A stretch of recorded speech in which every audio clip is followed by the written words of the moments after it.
नमस्कार. आज आपण एका खूप महत्त्वाच्या सरकारी निर्णयाबद्दल बोलणार आहोत, ज्याचा थेट परिणाम महाराष्ट्रातल्या गाव पातळीवरच्या प्रशासनावर होणार आहे. तर ह्या सगळ्या बदलाच्या केंद्रस्थानी आहे सरपंचांची भूमिका. म्हणजे त्यांच्या जबाबदारीत नक्की काय बदल होतोय ते पाहूया. तर बघा, यातला सगळ्यात मोठा आणि महत्त्वाचा बदल म्हणजे जे सध्याचे सरपंच आहेत ना, ते आता प्रशासक म्हणून काम पाहणार आहेत. आणि ते हे काम एकटे नाही करणार, तर त्यांच्या मदतीला एक प्रशासकीय समितीसुद्धा असणार आहे. पण मग प्रश्न येतो की हा बदल आत्ताच का केला जातोय, याच्या मागे नेमकं कारण काय आहे? तर याचं कारण आहे वेळेचं गणित. म्हणजे बघा, बऱ्याच ग्रामपंचायतींचा 5 वर्षांचा कार्यकाळ आता संपत आलाय, पण काही प्रशासकीय कारणांमुळे लगेचच नवीन निवडणुका घेणं शक्य होत नाहीये. आणि म्हणूनच ही तात्पुरती व्यवस्था करण्याची गरज पडली आहे.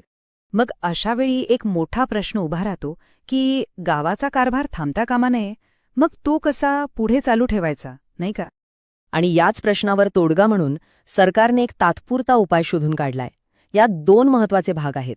चला ते नेमके काय आहेत हे समजून घेऊ. तर यातला पहिला भाग म्हणजे सध्या जे सरपंच आहेत त्यांनाच प्रशासक म्हणून नेमण्यात येणार आहे. याचा फायदा काय? तर गावाचे निर्णय घेण्याचे सगळे अधिकार त्यांच्याकडेच राहतील आणि महत्वाचं म्हणजे कामामध्ये कोणताही अडथळा येणार नाही. आणि दुसरा भाग म्हणजे हे जे प्रशासक आहेत त्यांना मदत करण्यासाठी उपसरपंच आणि बाकीचे जे सदस्य आहेत त्यांची एक प्रशासकीय समिती तयार केली जाईल, जेणेकरून गावाचा सगळा कारभार एकदम व्यवस्थित सुरळीतपणे चालू राहील. आता काहींना वाटेल की हे असं करता येतं का? तर होय, हा निर्णय पूर्णपणे कायदेशीर आहे. महाराष्ट्र ग्रामपंचायत कायद्यामध्येच अशा विशेष परिस्थितीमध्ये प्रशासक नेमण्याची तरतूद आहे आणि त्याच कायदेशीर आधारावर सरकारने हे पाऊल उचललेलं आहे. बरं, मग ही सगळी व्यवस्था प्रत्यक्षात कशी काम करणार? म्हणजे आदेश कोण देणार आणि हे सगळं किती काळासाठी असेल? चला हे पण बघूया. इथे अधिकार देण्याची एक साखळी आहे जी अगदी स्पष्ट आहे. राज्य सरकार जिल्हा परिषदेचा मुख्य कार्यकारी अधिकाऱ्याला म्हणजे सीईओला अधिकार देतं आणि मग ते गाव पातळीवर या निर्णयाची अंमलबजावणी करतात. पण एक गोष्ट आपण सगळ्यांनी लक्षात ठेवली पाहिजे की ही काही कायमची व्यवस्था नाहीये. ही एक तात्पुरती सोय आहे.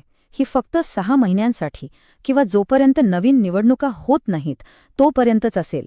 या दोन्हींपैकी जे आधी घडेल तेव्हा ही व्यवस्था संपेल. आता या काळात हे जे नवीन प्रशासकीय मंडळ आहे त्यांना सगळे नियम आणि कायदे पाळावेच लागतील. हे बंधनकारक आहे. त्यांना योग्य प्रकारे काम करता यावं यासाठी वेळोवेळी आवश्यक सूचना आणि मार्गदर्शनही दिलं जाईल. तर मग या सगळ्या निर्णयामागचा सरकारचा मूळ हेतू काय आहे? म्हणजे यातून काय समजून घ्यायचंय? सोप्या भाषेत सांगायचं तर या सगळ्याचा एकच उद्देश आहे: गावाचा विकास थांबायला नको. निवडणुका व्हायला वेळ लागला तरी गावामधली जी महत्वाची विकास कामं आहेत ती न थांबता तशीच पुढे चालू राहावीत, यासाठीच ही सगळी व्यवस्था केली आहे. आणि शेवटी एक महत्वाचा प्रश्न आपल्यासमोर उभा राहतो. अशा प्रकारच्या तात्पुरत्या व्यवस्था गावाच्या विकासाचा जो वेग आहे तो खरंच टिकवून ठेवू शकतील का?